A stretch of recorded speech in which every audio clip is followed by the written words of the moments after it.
I want to talk about what is probably one of the most ridiculous ads that I have ever seen. No, not ever. I mean, that may be hyperbole. But it was an ad that made me laugh just out of the ridiculousness of the claims. And I'm sure there's people out there that may believe those claims because the claims are preposterous, and we're going to go through it. So it's like the tail end of the ad. I can't pull up the ad because it's like hidden because it's so outrageous. But essentially the ad starts out, and you may have seen this ad before. Let me adjust my little cheap webcam here. You may have seen this ad before, and it goes something like, in Norway, the price of gas is $12 a gallon. So this college student wants to go see his girlfriend, and it would cost him a whole day's work to go see his girlfriend. So being that he's some kind of fucking engineer, he wanted to go figure out a solution. So he went and he did some electrical engineering, and they're showing all this like stock footage from car commercials and, just God knows what, and just these, engineering commercials and things like that. And he devised this device which now he can get 2,000 miles on a single tank of gas. And it's like, what the fuck? And I mean, if you know anything about cars, you know that is physically impossible. It defies the laws of physics. That's why, if that was possible, there would be cars that could do that. I mean, the biggest car manufacturers in the world would love for that to be the case. Because they have all these, every car manufacturer has a quota on their whole fleet on the gas mileage that they're supposed to have, varying on the country. And if they were to have a car that could get 150 miles per gallon, that would be great, because that would bring the average down of their whole fleet, and they would get the incentive. There's a big incentive. So all the engineers of all the car companies on the fucking planet haven't been able to figure it out. But this little fuck up in Norway, so he could go fuck his girlfriend, and he didn't have to spend a whole day's wage doing it, figured it out. Interesting. I'm interested. I want to know more. So I'm going to play the rest of this commercial. It's like a 5-minute ad where there's like a computerized voice that's speaking to you that sounds very, very pro, and he's just talking through it, and you can hear it's computerized because there's places where the words get messed up. And so let's just listen to the rest of it. Dr. Christensen was certain that the student's invention was a life changer. So Dr. Christensen, and they're showing like this, I wish I had it on the computer, but I was just watching a YouTube video, and this ad came up, and I'm like, this is outrageous.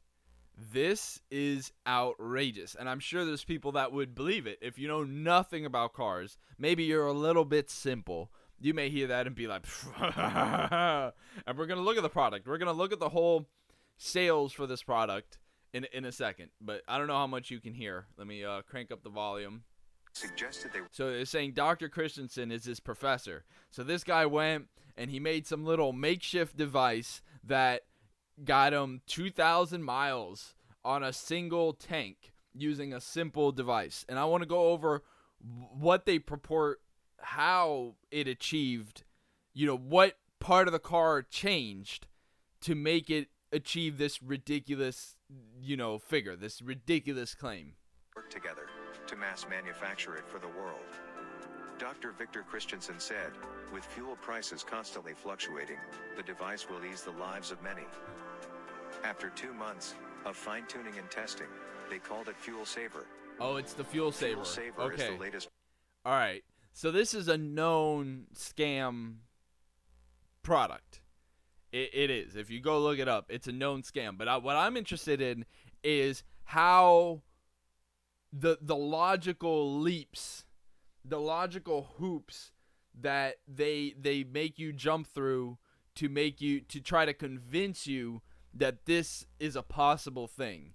That this little fuck up in Norway and his professor were able to figure this out, but the largest car manufacturers on the planet have not been able to figure this out.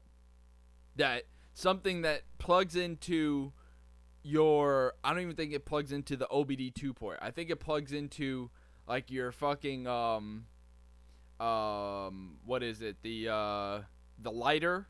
What is that called? The cigarette lighter, where you put your car charger, which may even be dangerous. Whatever this thing may do, it would be better if this thing did nothing than anything. Because if this thing did anything that it purported to do, it may short out your car. It may cause a fire. This thing may do more. This thing might kill you if it does anything. So if you get it, the best thing that it would do is do nothing. Like, it just plugs in and maybe it turns on a little light and then just did nothing. Because if it actually had any of the kind of devices that they're talking about, this thing may blow up your car and kill you. Breakthrough invention that lowers fuel consumption by up to 50% by bringing better fuel efficiency into your car. It also improves engine acceleration and energy usage acceleration and energy on the road. This means more horsepower, longer battery life, listen to that music, higher throttle response, and overall better driving performance on every car. What's more, on every car, FuelSaver gives cars cleaner emission. I don't know if you can see this. Let me turn off the little stupid green screen. All right, so let me turn off the little background removal. So what they're showing it is that this stupid little thing plugs into the cigarette lighter in your car. I know it's kind of hard to see, but you can look this thing up. I mean, I'm sure I'm not the only one to do this, but this is I want to do a little bit of coverage. Reduce carcinogens. Reduces carcinogens and more clean air. This thing is like a gift from God. Safe, convenient and easy to use. Just plug it into your car's socket adapter and start going further with reduced energy and fuel usage. No more weekly overspending in gas stations and frequent trips to car maintenance. Since its launch, you don't even have to do car maintenance anymore. Over 500,000 individuals save money on gas. FuelSaver initiated a global movement toward using less fuel and also a cleaner and better environment. Hear what some of our users have to say and join them now. Francis said, I drive about 100 miles to work every day, but I only refuel once every 2 weeks. Patrick said, I used to refuel my four-wheel drive every 5 days, but now I can last up to 12 days without having to refuel. Okay. Found interested? Click on the button below. Found interested? Discount this today. Is all right. So that was the end of that commercial. So this is preposterous. I would really like to meet the people that see this ad and go, yeah, of course. Let me get one. So what they said earlier in the ad is that this thing, it taps in. Okay, so let's just break down the physics. You're plugging something into your socket adapter, as they call it. It's the cigarette lighter or the car charger, whatever it is. It's something that provides an electric current. So you have something that's an auxiliary thing that's providing electric current, from your battery and alternator system that now either the cigarette lighter or a little car charger adapter can now receive power from. So now how in the name of Christ could that possibly affect the amount of fuel that gets sprayed into your engine? How? I mean, obviously, it doesn't. It cannot. It is an impossibility. I mean, if we break down the physics of it, we have something.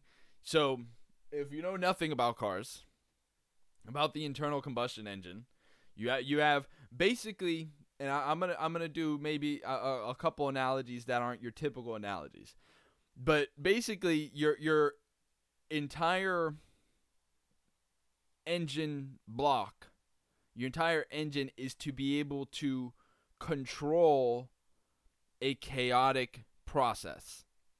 If you take gasoline and you just light it on fire, it's expending the same amount of energy that it does in any car that it ever has. The only difference is that an engine has been designed to control that explosive burning process to produce useful work. That is all. It is not altering the gasoline. It's not doing anything special to the gasoline. The gasoline does not care how its reaction gets started for it to be able to burn. You can light it with a match. You could light it with a lighter. You could light it with the sun and a magnifying glass and put enough heat, and now it'll combust. You could light it with a pilot light, which then, if it interacts with the fumes, will now burn it. All the engine is doing is controlling where and how that explosion is taking place, so that as it explodes, instead of it just exploding into the ether, it explodes in a way to be able to push a piston, which then pushes a crankshaft, which then turns a crankshaft, which then turns a transmission, which then turns your wheels, which then allows you to go down the road. Right? So, again, a little primer on internal combustion engines. You only need 4 things for your engine to work. You need fuel, you need air, you need spark, and you need compression.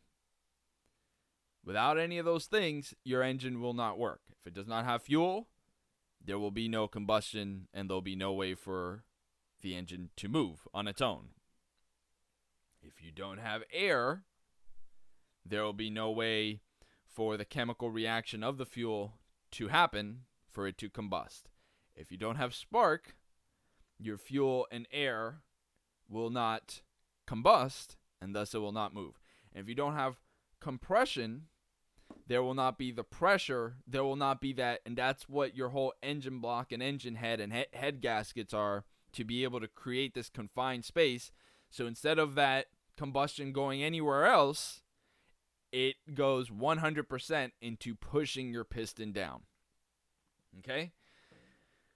So car companies, especially in the last 2-3 decades, probably 2-3-4 decades, since definitely in the United States, since the gas crisis back in the 70s, so that's like nearly 5 decades now, have been really pressured to get as much gas mileage as possible. Not only because the market wants more gas mileage, but because of the governmental, legal, regulatory pressures on the car companies to get more gas mileage. Right? So these companies have poured billions and billions and billions and billions of dollars into their engineers to be able to design engine and drivetrain systems, to optimize and make more efficient all of the components of an engine for it to be able to get a higher gas mileage. That has included doing things like making engines smaller, adding turbos. So instead of just having so now you have that pressure, because all you really need is to have that pressure that then expands in the cylinder so that the piston gets pushed down. That's what the gas is doing. The gas is causing an abrupt increase in pressure, which overcomes the friction of the whole engine drivetrain system, so that it is able to move and go down the road. So turbos, and then car companies started doing this thing called direct injection, where forever the fuel injectors were placed in the port of the engine. So that means before the air gets into the cylinder, the fuel was added into the air mixture, and it became an air fuel mixture. So for a better control, the fuel was added inside the cylinder, which created the need for a whole bunch of engineering because of the high temperature and the high pressures that exist inside the cylinder. What you couldn't just use a normal fuel injector. You now needed one that would be able to overcome the pressure that's getting pushed back, because if you use a normal fuel injector and put it right on into the cylinder, the fuel actually wouldn't make it inside the cylinder. The fuel would be pushed back into the fuel injector, and then there would be no fuel, and then your engine would stall out. So a whole new thing had to get built, and a whole system, so that now there's a high pressure system that then forced the fuel into the cylinder so that it wouldn't, to overcome the pressure of what's going on inside the cylinder. So all these systems have been, and then, on the whole flip side, then you have hybrid vehicles. And what I think is probably the most optimal kind of drivetrain device, as far as like what gives you the best of both worlds, is a hybrid car. Now, I don't own a hybrid car. I don't have a full electric car. I have a good old, very old internal combustion engine car.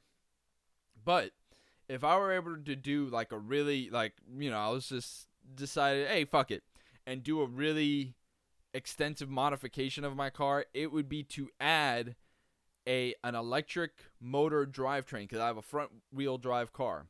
So the back wheels just kind of get dragged along with the car. There's no drive shaft that goes to the back to a differential, and the whole engine, which makes it kind of convenient, because there are hybrids that function in this way, where the front wheels are driven by the internal combustion engine and the back wheels are driven by a electric motor. Now you have an all-wheel drive system, but you have two different systems that run it.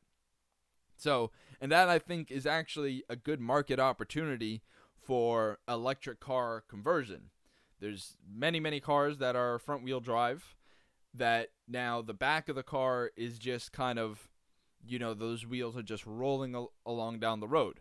What you do have in the back, you have like the gas tank, you may have like the evap system, obviously you have the trunk, you have the spare tire, you have a couple components, but it's generally an empty component. So if you're already going to spend the $3,000, $4,000, $5,000, $6,000, $7,000, what you could do is conform because an electric motor is a relatively small thing. So if you get some kind of electric motor that can output a good amount of torque, and then what's good about the hybrid is that you don't need the same amount of batteries as you do in an all-electric car, because now you have the opportunity to regenerate energy. So when the internal combustion engine is running, or the car's running down the road, you can now be regenerating the battery, the limited battery that you have, and then be able to use that to be able to increase the gas mileage. That is what is a practical way that you can use some kind of electric device to increase your gas mileage. It would be to add an electric motor battery system to your car. Now, how would this add gas mileage to it? Well, let's think about it. So now your rear axle becomes a electric motor that can also regenerate power, and you have so many batteries that are in it, right? So, and you're not touching your internal combustion engine at all. You're just leaving that, making sure it runs good, has clean oil, the parts are good, and that thing runs. So now as your car runs down the road, the back wheels are just turning. And normally they would not be generating any energy. They would just be turning, because a car needs to have four wheels. So, but now if those wheels were tied up into an electric motor that, when turned, generated electricity that can then be stored into a battery, what you could do now is, as you go down the road, those spinning rear wheels can now charge up the battery, and then at times where it would be far less efficient for your internal combustion engine to start going, like on acceleration, accelerations from a dead stop, things like that. Those would be times that, and when you're really asking for a lot of acceleration, those would be times where your electric motor could kick in and now be able to help push your car. So it would be almost as if you would be driving downhill.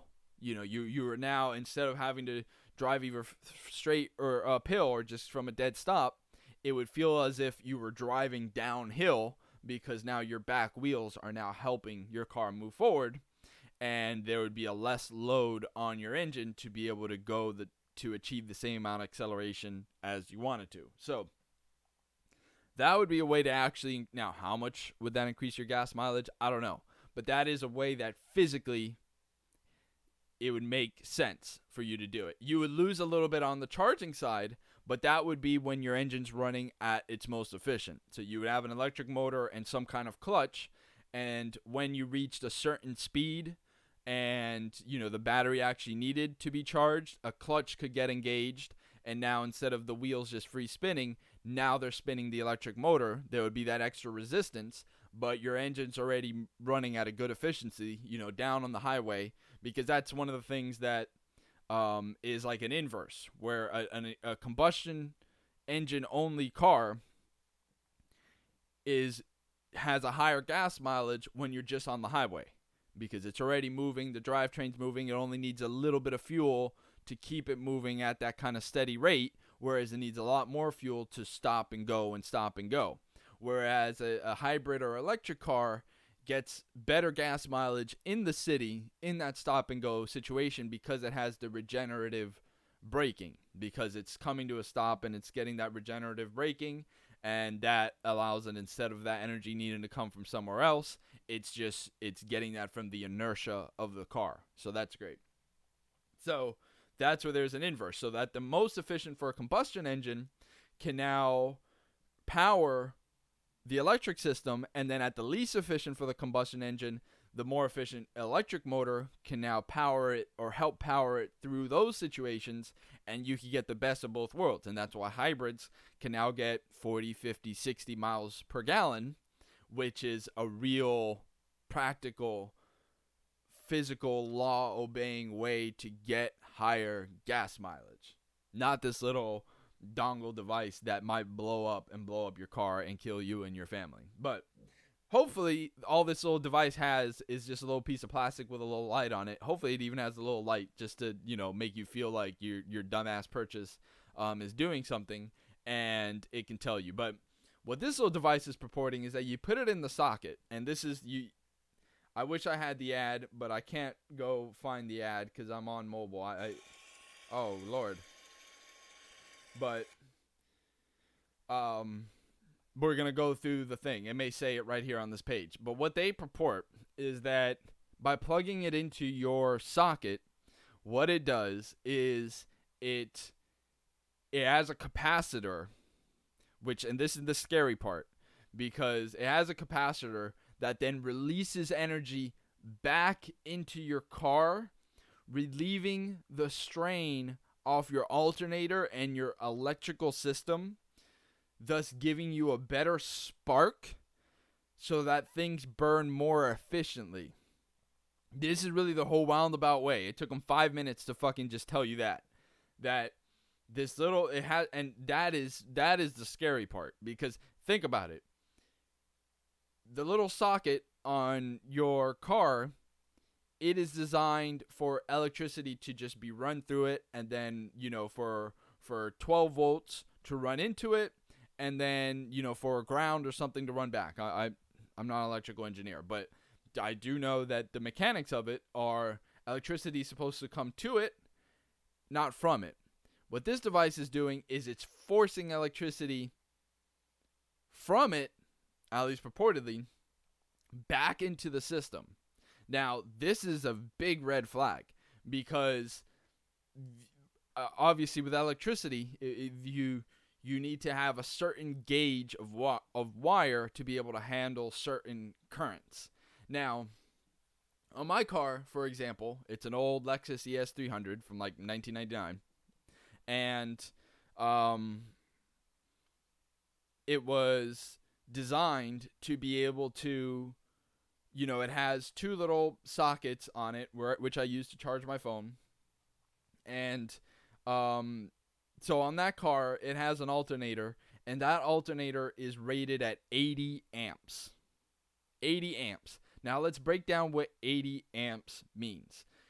If you go wherever you're living right now, if you go to your junction box and you open it up, what you're going to see in there is a bunch of different breakers, and they'll have little numbers on them.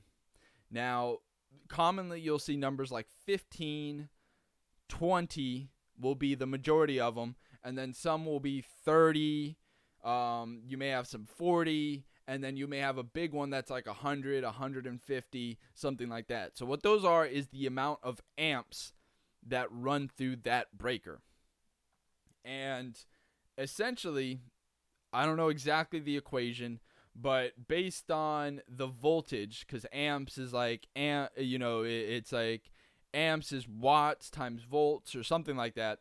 But what it comes out to, and this is in the United States and maybe a little different somewhere else, but essentially, in a roundabout way, let's say you have 15 amps. Now, that 15 amp breaker connects, and it may connect to a couple plugs like in a bedroom. Your 20 amp breakers may connect to your outlets in your kitchen because you're going to have more intensive appliances in there. And essentially what you have is that 20 amps, you can run about 2,000 watts of electricity through something. And I know this from doing film productions. You would have different lights. One of the big things of using film lights is that all the lights are rated at the amount of power that they use. Now, obviously, with LED lights and things like that, it would be something else. But with incandescent lights, tungsten lights, it runs at exactly, because there's a filament and you need, however many watts that it needs to actually heat up that filament and get the light out of it. So if you have a 300 watt light, you need 300 watts to be able to run that light so that it shines, and it needs to shine at 300 watts because the point of film lights, it's not just a light to light up a room. You want that light to get to the right temperature so that it gives off the right color of light, so that when you white balance your camera for tungsten light, you're matching the white, the color balance, the white balance that's coming out of the light. Right? So you have typically a 300 watt light, a 650 watt light, a 1,000 watt light, and a 2,000 watt light. And I mean, you can have anything in between, but these are, standardized common sizes of tungsten lights.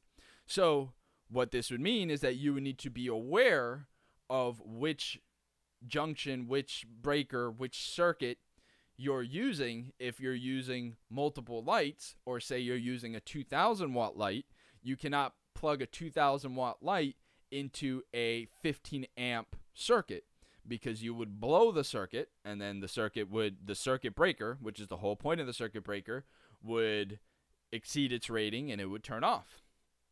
So you would need to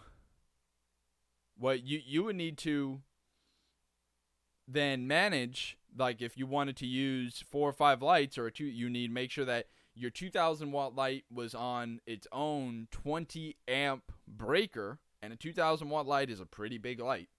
Not some of the obviously really huge ones, which are maybe 5,000, 10,000 watt lights, and those are usually run off of one of those big generators, which then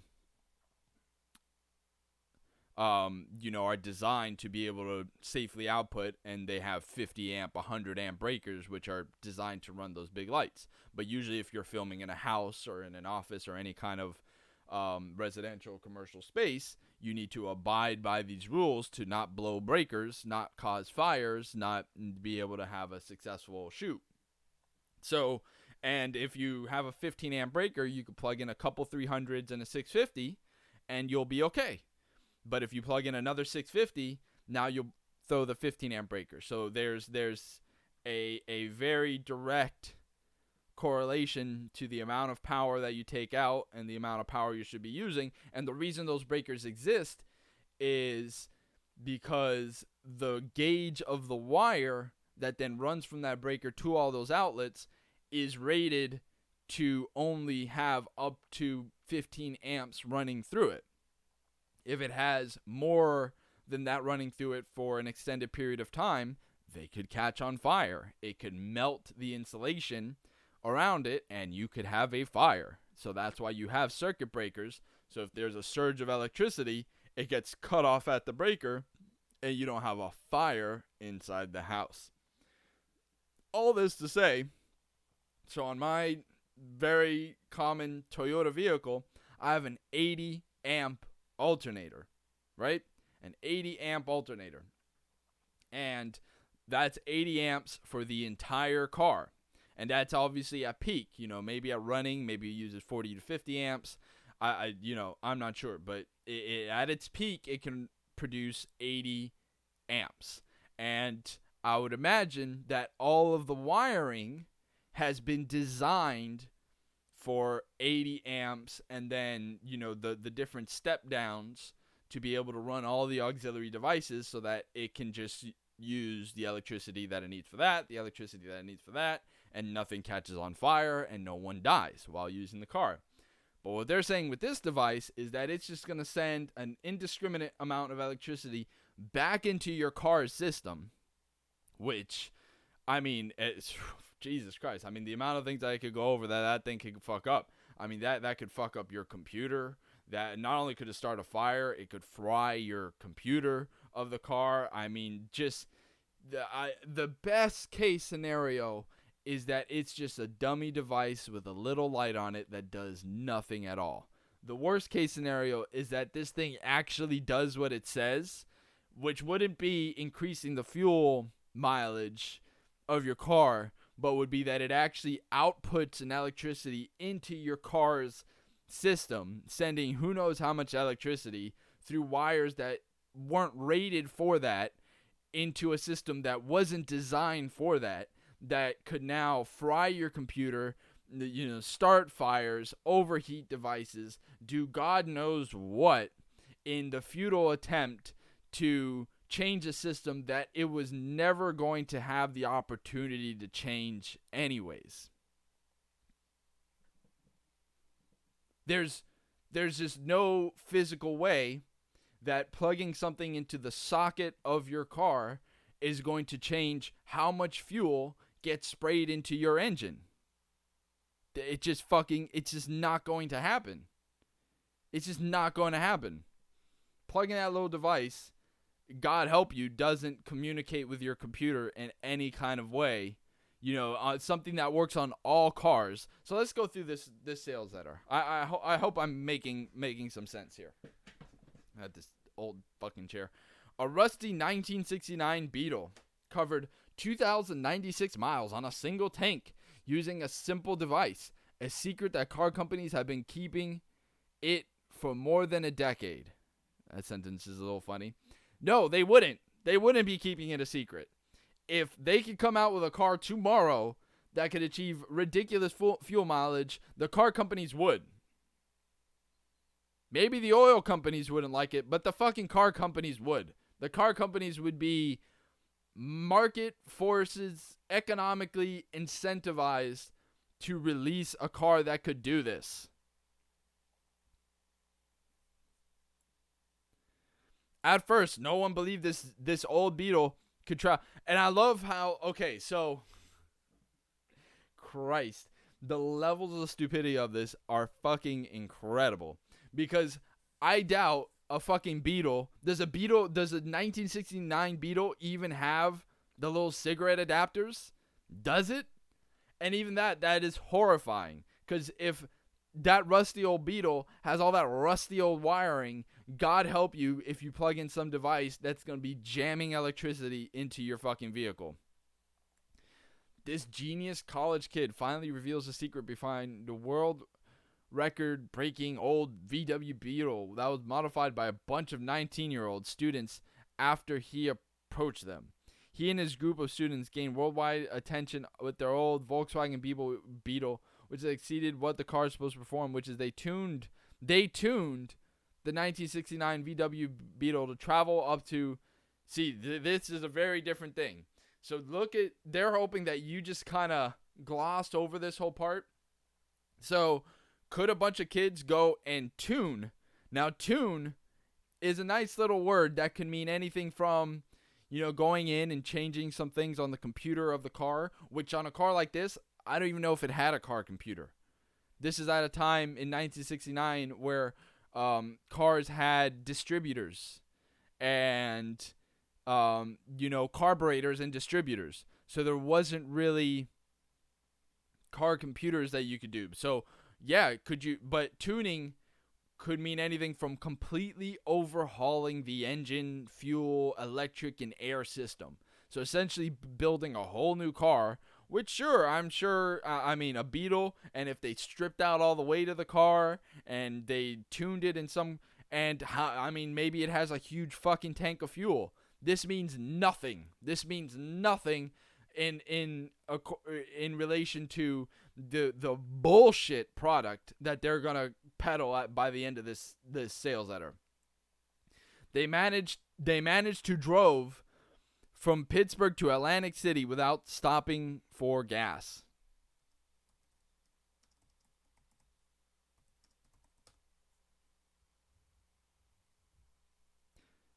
That's 366 miles. I could nearly do that in my car. I could pretty much do that in my car. So, what the fuck? That really isn't that much. What brain dead scam artist fucking moron wrote this? Pittsburgh to Atlantic City. That's 366 miles. Look, 1999 Lexus ES300 EPA. Let's go to the EPA rating. Fuel economy of the you can see I've been here before, so I know. So somewhere to say more about this vehicle. Somewhere it says like how much you can get, how far you can go on a tank of gas. Tank size. It doesn't say the tank size. But let's just do 20 miles, right? Because the tank size is 18.5 gallons. So 18.5 times 20 is 370 miles.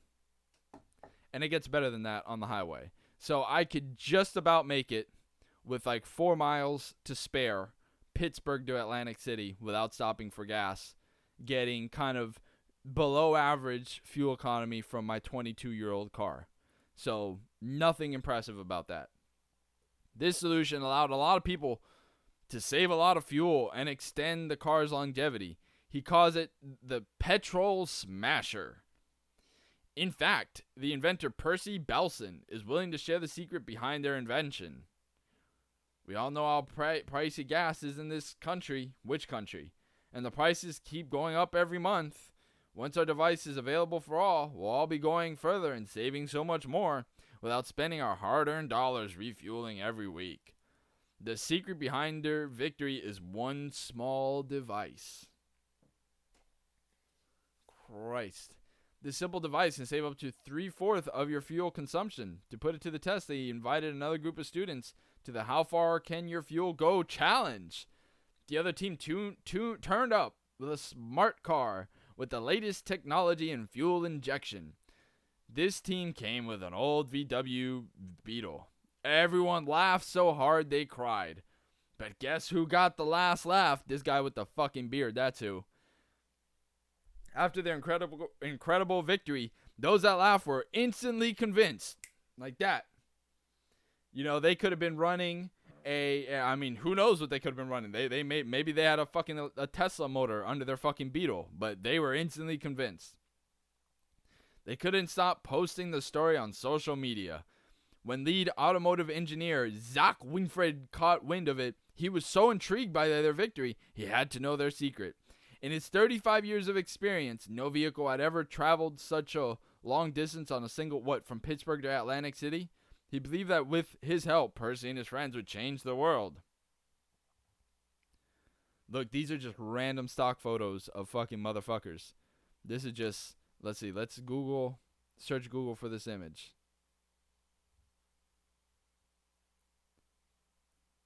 Scene.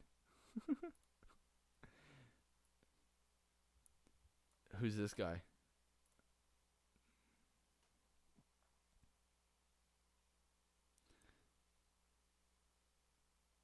Christ.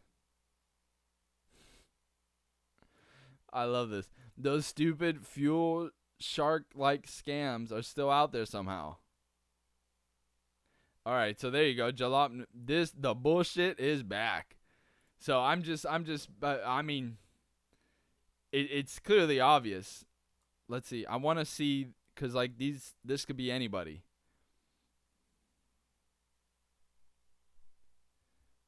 Social group.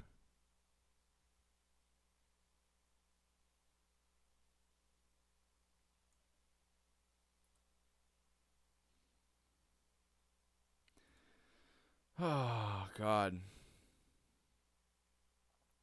This device acts as a small battery for cars. So why, if this concept was even anywhere near sound, why wouldn't you just put another battery in the car? That would be, then once plugged in, it ain't, oh, fuck. Once plugged in, it instantly connects to the car's main electrical system and discharges stored electricity when there's a heavy demand from the alternator. An alternator, how much fuel on average is used by alternator? Your alternator does not run near that power level. Assuming you drive 60 miles an hour and get 20 miles per gallon, you'll be sucking down 3 gallons of fuel per hour. 10%, that is 0.3 gallons of fuel per hour, which is a lot for an extra fractional horsepower on how much? I mean, it's like a fraction of a percent. So how the fuck would you get 75%? You wouldn't. I mean, you wouldn't. We already know. You wouldn't. This is just from some random forum. But I mean, just think about it. Your alternators run off an accessory belt, along with likely your air conditioning compressor, and depending on the age of your car, your power steering pump. And those are just a fraction of, because the majority of it is going to drive the transmission, which is then pushing the car off the road. So in the best case scenario, this may adding a blip. If it doesn't blow up your car from discharging electricity into a system that was never to have electricity discharged into it. Christ. I don't even want to read the rest of this. So how much is it? How much are they selling this scam shit for? $25. Jesus Christ. So, point of this video, if you're still somebody out there, maybe you heard about this, maybe you don't know that much about cars. Don't get this fuck. I love how the Bugatti. Imagine some asshole puts plug 6 of these. I just bought this fucking Bugatti for how many millions of dollars, and this thing, the gas bill on this thing is steep. I was able to afford the Bugatti, but boy, the gas this thing burns on is steep. I'm ready to plug 6 of these fuckers in there and really they need one of those car dongle car socket extender. I don't know what the fuck is it called. Yeah, like something like this. Or like this. There you go. So now you have 3 of them. Get one of these. Oh fuck, I'm ready to save all the fuel. Plug this in and plug 3 in there, 3, and then plug another one into it and really blow up the fucking car. Jesus Christ. Jesus Christ. Does this work for 24V? No, it only works for 12V. Oh, okay. Does it have a fuse? Oh, it has a fuse. Yes, it works with the, of course. Just plug it into the 12-volt cigarette lighter of your car, and Neo socket starts working instantly. Ugh. It does work for gas, fuel, as well as engines. What the fuck? Look at this. I love this. This is the 2 de gras. of this fucking garbage. Does this work for gas fuel engines only? It does work for gas fuel as well as engines. Christ. So please don't buy this. Unless you're going to do a YouTube video out of it, out of how ridiculous this thing is. 100% legal. I don't know how. 100% save your hard-earned money. So where is Percy? Where is this fucker? How has this guy not been burned at the stake yet? There's Percy. There. We found Percy, folks. We found him. Ladies and gentlemen, we got him. Oh my God. That's brilliant. The balls they are preying on just the dumbest of the most ill-informed of the ill-informed. Let's see, Magnus Christoph. Where's this guy? This guy must be, he must have a LinkedIn, right? Magnus Christofferson. Shooting director. Wow, it's kind of crazy that you can't find this guy anywhere. Maybe it's almost like he doesn't exist.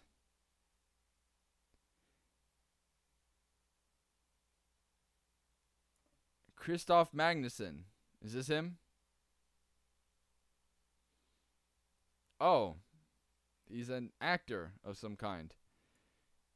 Oh my God.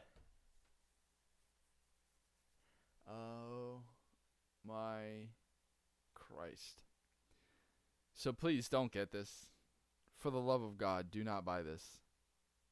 Do not buy this. Buy anything else. You know what I mean? Buy anything else.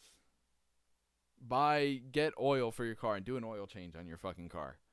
I mean, Lord Almighty. So that's all I have for this video today. But I just had to break this down because, I mean, just the balls on these people to peddle this shit, which is so blatantly nonsense. Daniel Smith, just blatant. And just, like, what makes it crazy is them spending money on YouTube ads. Like, that's like, someone is spending money on this. Someone's spending money to go find some real fucking suckers for this shit. Like, they are really going to look for some suckers for this shit. Like, they're spending money right now. Maybe they're spending $10, $50, $100. Someone is spending money on this shit, which means that they at least expect to get an ROI. Whatever they're spending on money on ads, they're expecting to sell more of this garbage that they get. If you want to spend your money on whatever you want to spend your money on.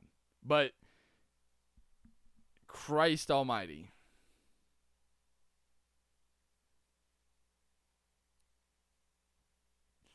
Well, if you like the video and you want more videos like this, you subscribe or don't or whatever. But just whatever you do, don't buy this garbage. Thanks for watching.